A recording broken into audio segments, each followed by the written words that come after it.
Halo guys, nama saya Hamdianisa Putri Hamid dari Fakultas Perikanan dan Ilmu Kelautan, jurusan Ilmu Kelautan Universitas Patimura.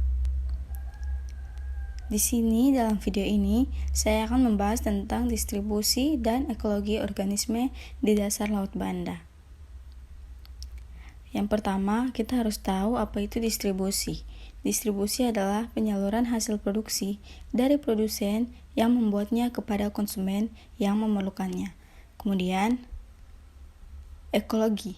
Ekologi adalah cabang ilmu biologi yang mempelajari interaksi antara makhluk hidup dengan makhluk hidup lain dan juga dengan lingkungan sekitarnya. Ya, kita masuk pada pembahasannya, yaitu distribusi dan ekologi organisme di dasar Laut Banda. Laut Banda merupakan perairan berbentuk cekungan atau basin yang memisahkan paparan Sunda di bagian barat dan paparan Sahul di bagian timur. Topografi dasar lautnya sangat kompleks dengan bentuk cekungan di bagian barat dan bentuk palung di bagian timur, menurut Suyarso 1999.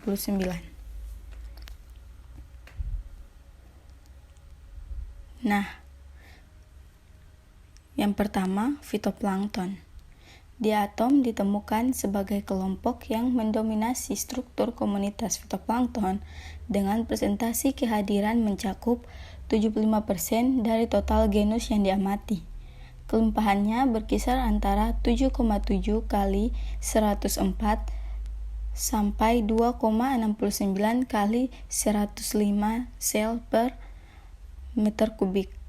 Adapun genus yang teridentifikasi tidak terlalu jauh berbeda dengan yang dilaporkan oleh Adnan 1990 dan Arinandik 1997 pada musim barat, yakni Chaetoceros, Bacteriastrum, Thalassiothrix, di samping Rhizosolenia, Nitzschia, Thalassionema, Thalassiosira, Cylindrothecia dari kelompok diatom Ceratium dan Pyrochthys dari kelompok Dinoflagellata dan Trichodesmium dari kelompok Cyanobacteria.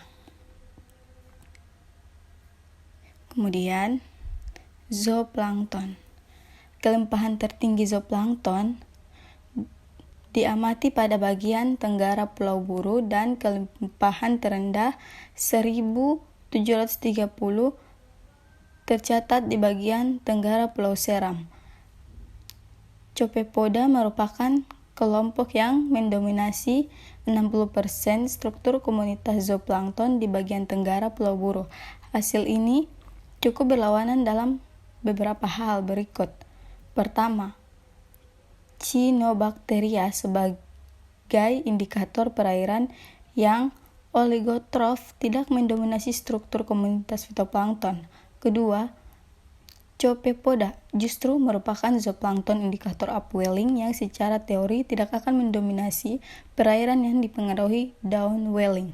Ketiga, dari kelimpahan fitoplankton dan zooplankton secara total justru ditemui yang terendah pada stasiun penelitian yang lebih ke timur, yang notabene lebih dekat dengan pulau-pulau kecil di bagian tenggara Pulau Seram.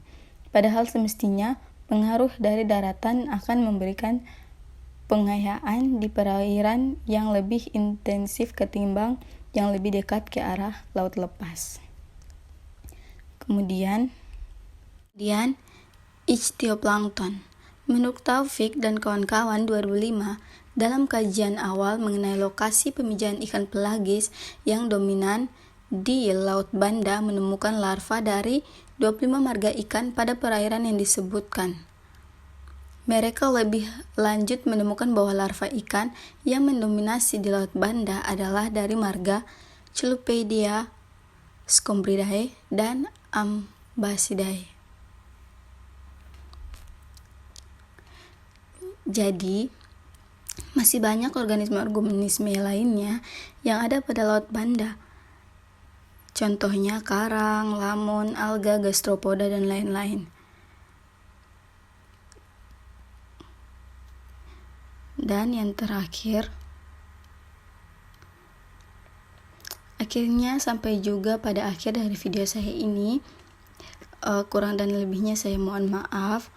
Bila ada kata-kata yang salah dari saya ataupun kurang dimengerti, saya mohon maaf. Jangan lupa like guys. Terima kasih. Bye bye.